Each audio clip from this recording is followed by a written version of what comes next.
আসসালামু আলাইকুম বন্ধুরা, আমরা গোপালগঞ্জ শহর থেকে বের হয়েছি সাবানা ইকো রিসোর্টের উদ্দেশ্যে। পুলিশ লাইন থেকে আমরা টেকেরহাট রুটে রওনা দিয়েছি। তো এখানে সুন্দর দৃষ্টিনন্দন রেল সেতু মধুমতি নদীর উপর।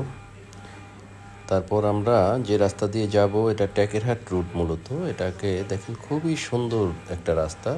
এক পাশে রাস্তা, অন্য পাশে একটা নদী, এটাকে বলা হয় বিলরুট ক্যানেল। তো আমরা এই বিলরুট ক্যানেলের পাড়ের যে রাস্তা, সেই দৃষ্টিনন্দন রাস্তা দিয়ে আমরা এগিয়ে যাচ্ছি। এখান থেকে আমরা যাব আসলে গান্ধীসুর। সেই গান্ধীসুর থেকে আমরা 4 থেকে 4.5 কিলো এগুলোই পেয়ে যাবো আমরা সাভানা ইকো রিসোর্ট। বন্ধুরা, আমরা পৌঁছে গেছি Savanna eco resort and natural পার্কে। এখান থেকে একটু সামনে এগুলেই সুন্দর বসার জায়গা, দিঘির পাড়ে রেস্ট নিতে পারেন।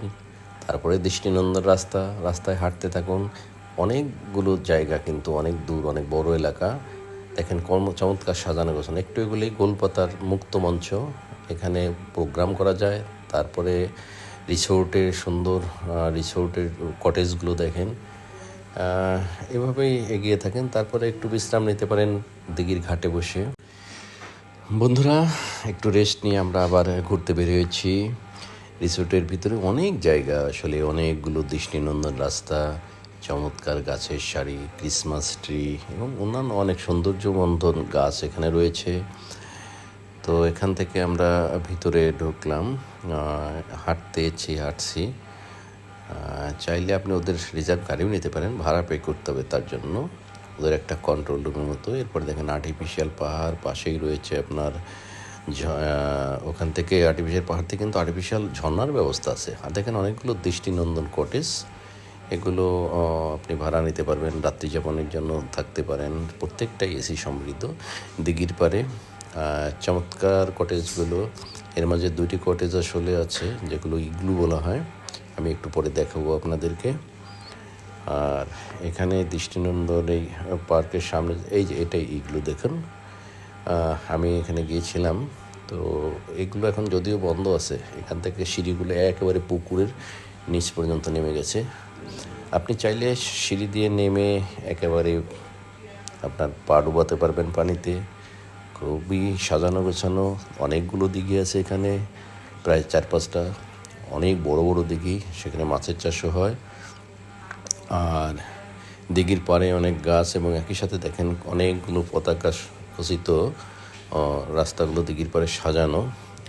ওগুলো হাঁটতেই আসলে অসাধারণ লাগে। দেখুন কত বড় দিঘি, পাশে অনেকগুলো গাছও রয়েছে। এখান থেকে যদি আবার যাই, দেখেন এই যার একটা দৃষ্টিনন্দন রাস্তা, পাশে অনেক নারিকেল গাছ, বিশাল দিঘি। এই দিঘিটার মাঝখানে কিন্তু একটা ব্রিজের মতো আছে, আপনারা ফটো সেশন করার জন্য একের দিঘির মাঝখানে আসতে পারবেন। আর পাড়ে অনেকগুলো বসার জায়গা আছে, যেখানে বসে আপনি একেবারে প্রাকৃতিক বাতাস খেতে পারবেন, গানও শুনতে পারবেন। আর লাস্টে একটা বিদ্যুতের কালেক্টেড দেখবেন ওয়াটার। সুপ্রিয় ভিউয়ার্স, আমি আছি এখন Savanna natural park and eco রিসোর্টে, যেটা গোপালগঞ্জে অবস্থিত। আপনাদের জন্য এখানে রয়েছে সুন্দর সুইমিং পুল, দৃষ্টিনন্দন সুইমিং পুল। এর সাথে রয়েছে আর্টিফিশিয়াল একটা পাহাড়, যেখান থেকে বিকালের দিকে আর্টিফিশিয়াল ঝর্ণার ব্যবস্থা আছে। পাশে দেখুন অনেকগুলো রিসোর্ট, এবং তার ভিতর কিছু ডুপ্লেক্স আছে। আপনারা এখানে রাত্রি যাপনও করতে পারবেন। খুব চমৎকার একটা ব্যবস্থাপনা এখানে রয়েছে।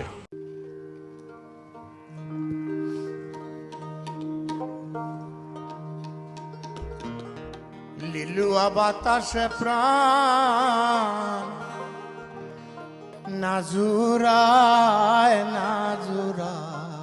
রে,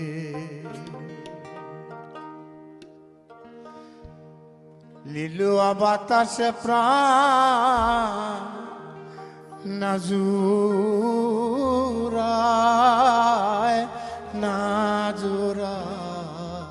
রে।